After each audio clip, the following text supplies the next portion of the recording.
Throughout the vast expanse of history, where the rise and fall of civilizations weave an intricate tapestry, an ancient record stands as a testament to a powerful and regal people.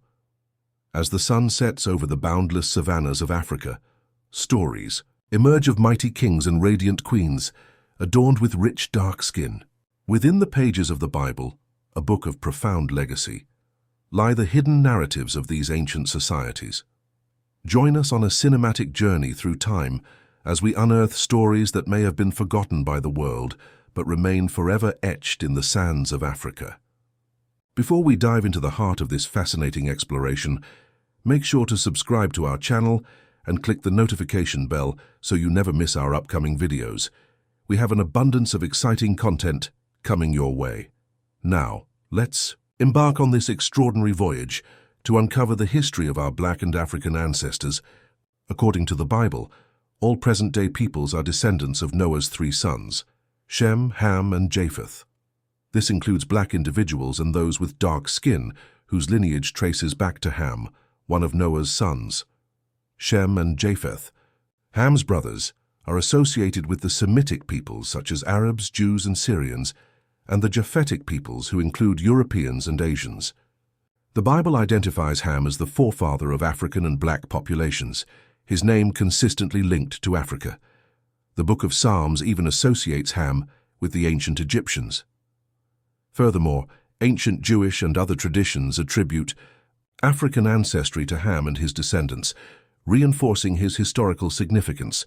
In biblical genealogies, Ham's descendants are closely tied to Africa. His name translates to burned or dark in Hebrew, Aramaic, and other ancient languages, symbolizing the complexion of his lineage. Genesis 10:6-14 outlines the family tree of Ham, often referred to as the Hamitic peoples. Among Ham's children were Cush, who fathered many African peoples, and Mizraim, the ancestor of the ancient Egyptians. Arabs, Jews, and Syrians refer to Egypt as Mizraim because it was named by its founder. Other sons of Ham include Put, also known as Phut, and Canaan, the progenitor of the Canaanites. Cush, Ham's firstborn, is the ancestral figure behind various African nations and ethnic groups, including the Ethiopians and Nubians, formerly known as the Kingdom of Cush.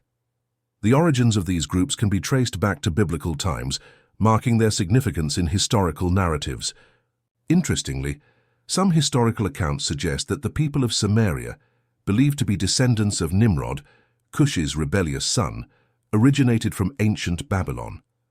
Additionally, South Indian populations, along with African groups such as Malians, Eritreans, Kenyans, and Bantus from Gabon, are believed to have Kushite heritage. Biblically, the name Cush often represents Ethiopia, Sudan, and other African regions.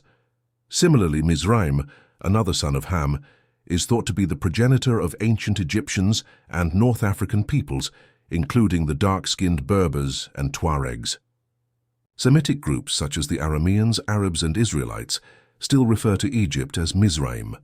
Psalm 78:51 makes reference to God striking the firstborn of Egypt, calling them the first fruits of manhood in the tents of Ham. Another of Ham's sons, Put or Phut, is described as the ancestor of the Black Libyans and several other African groups. His name, meaning landmark, is often linked to clan-based hunting societies in Africa.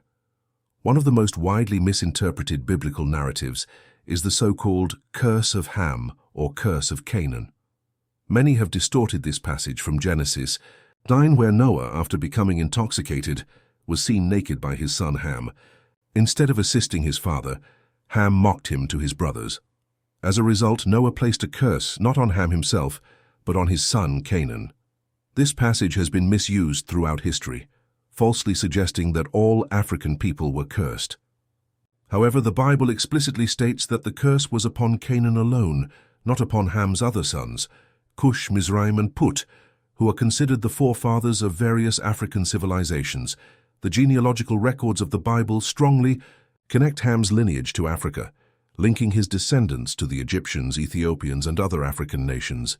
However, it is important to approach these narratives with an awareness of their historical and cultural contexts, as they reflect ancient perspectives rather than modern scientific consensus. The Bible is not the sole source for understanding African history.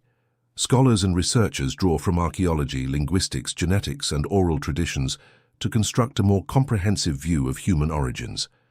Misinterpreting biblical texts to claim that African people were cursed is not only incorrect but also a harmful distortion of Scripture. The curse was specifically directed at Canaan, not at all of Ham's descendants. Furthermore, Ham himself lived an exceptionally long life, witnessing multiple generations of his family. Some sources suggest he lived for around 600 years, similar to his brother Shem, though the Bible does not specify his exact lifespan. The exact location of Ham's burial remains a mystery, with theories suggesting Ethiopia, Nubia, or even Mesopotamia, where the Sumerians lived. However, the most widely accepted belief places his tomb somewhere in Africa, perhaps Sudan, Ethiopia, or even Egypt, a land rich with ancient secrets and ongoing archaeological discoveries.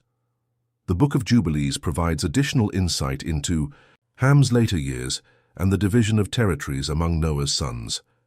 This ancient Jewish text, which was once considered authoritative, recounts that Ham's youngest son, Canaan, chose to settle in Shem's allotted land, what is now known as Israel, against his father's wishes.